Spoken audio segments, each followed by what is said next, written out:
Good morning and welcome to my YouTube channel. I'm Harry de Cosmo, freelance journalist for BBC Sport and others, and I'm here to look back at Newcastle United's 2-2 draw at West Ham on Sunday. I thought it was a really good game overall. I think a draw was probably a fair result on the reflection of the performance. Really poor first half, really good second half from Newcastle.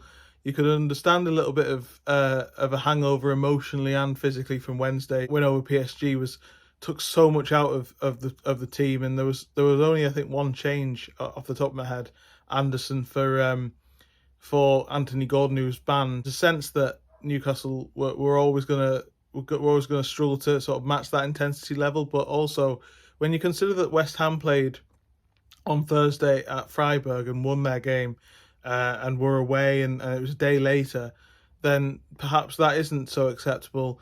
It certainly wasn't acceptable for Eddie Howe, who got into his team at half-time. And then Newcastle was so much better in the second half. They were dominant. They were back to their best. They were intense. There was everything about their performance in the second half showed exactly what their qualities are. And I think for me, what stood out, and I know that this has sort of caused a little bit of a stir with a few people criticising him again. And I know he's sort of really splitting opinion generally this season. Sandro Tonali, I thought he was wonderful in the second half. I really did. I thought everything about his play was really, really good, except, potentially that he should have closed Mohamed Kudus down in the last minute for that goal. But generally, I think overall he was fantastic in that second half. And also with that goal, I mean, everybody didn't, nobody tracked him really. There was 2 or 3 players around him, and no one really made a bust of the gut to get towards him. I mean, he was quite clever with his movement. He held back when everyone was going into the box to get that space to fire off the shot, which Nick Pope should probably do better with. So if you're going to criticise Tonali for that, you're going to have to criticise most of the players around that. I don't feel like he deserves to be singled out for that. But generally, yeah, I think Newcastle were much better second half. They found Alexander Isak a lot more. They were like 10-15 yards further up the pitch than they were in the first half. There was no intensity, no plan to get forward. They just didn't look like they had any idea of how to find Isak up front, and he was getting clearly quite frustrated. There was very little movement around him early on in the game. Fabian Schär, I think they showed on Match of the Day too, had that same sort of frustration when he was coming forward with the ball from centre half. No movement at all. There was very little anything, and it was almost like Newcastle was sort of coasting through the game and sort of hoping to get through it. And you can understand that to a degree, as I say, why that was in terms of the emotional and physical energy that they used up on Wednesday. But that's still they had to turn up and perform, and they weren't in that first half.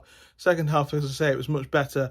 Isak, having gone to the left in the first half to get more involved, went back central in the second half and was found a lot more, scored 2 really good goals. The second goal, is absolutely wonderful. The ball from Bruno Guimaraes is fantastic. Then that cross from first time on the volley from Kieran Trippier, which is outrageous. Genuinely, it won't probably get the love it deserves. It's not a world-class screamer from outside of the box. It's not a brilliant passing and with loads of passes and a move up the pitch. But the wonderful ball from Bruno, met by that fantastic cross by Trippier, and then Isak's just there to finish it off.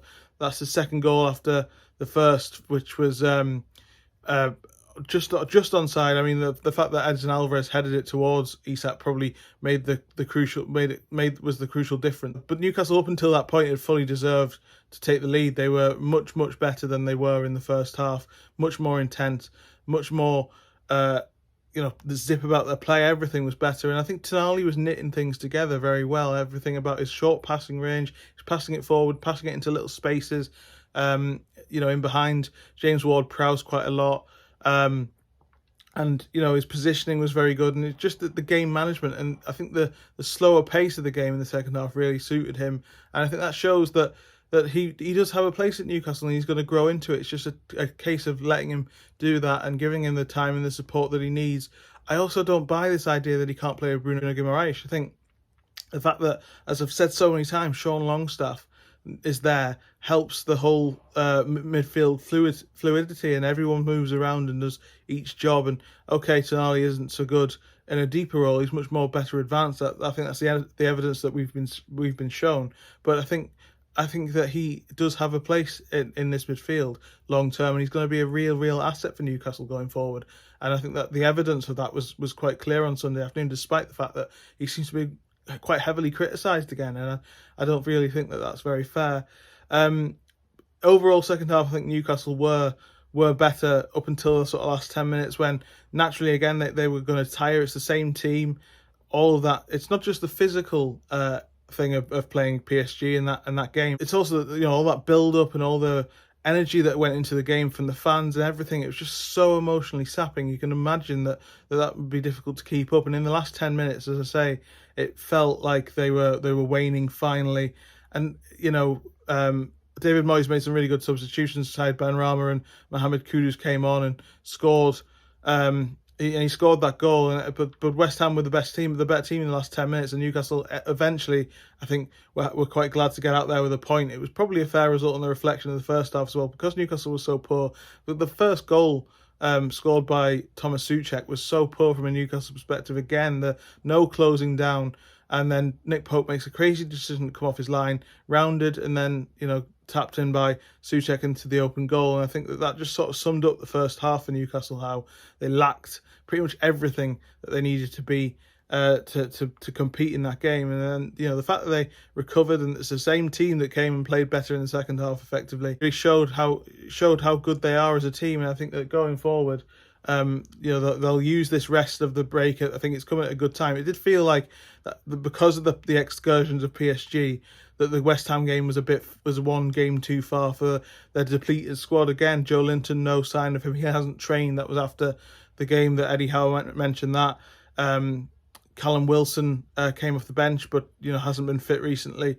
Anthony Gordon will be back, obviously, you know, and only Harvey Barnes is a long-term injury. So we might see Joe Willock, and we might see a couple of others come back as well. Sven Botman after the international break pretty soon. So that's good. And, you know, Newcastle have another couple of on paper kind fixtures: Crystal Palace at home, and then Wolves away before the end of October. Obviously Dortmund at home as well. So you know, this break is coming at a good time. They've been through this run generally with quite a few injuries all the way through, and they've managed that. And I think that's really impressive, that the whole team seems to have the same understanding and the same identity without having the best personnel in the right positions. I think I said that on Wednesday, that the really impressive thing about that victory was the fact that they did it without Botman, they did it without Joe Linton, they did it without you know, Callum Wilson as well.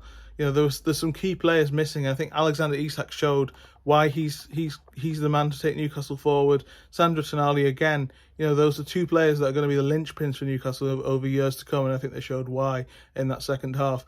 Yeah, poor result in one sense, that they were winning with a minute of normal time remaining. You'd think that they should close that out, but on the balance of play, fair result. And I think going forward, that will look an even better point than it does at the moment, because Newcastle can bounce back with a victory over Crystal Palace, and then go to Wolves and have another win before welcoming Arsenal. It gets really quite tough in November, but we'll get to that when we get to that. Thank you very much for joining me. Please like, share and subscribe.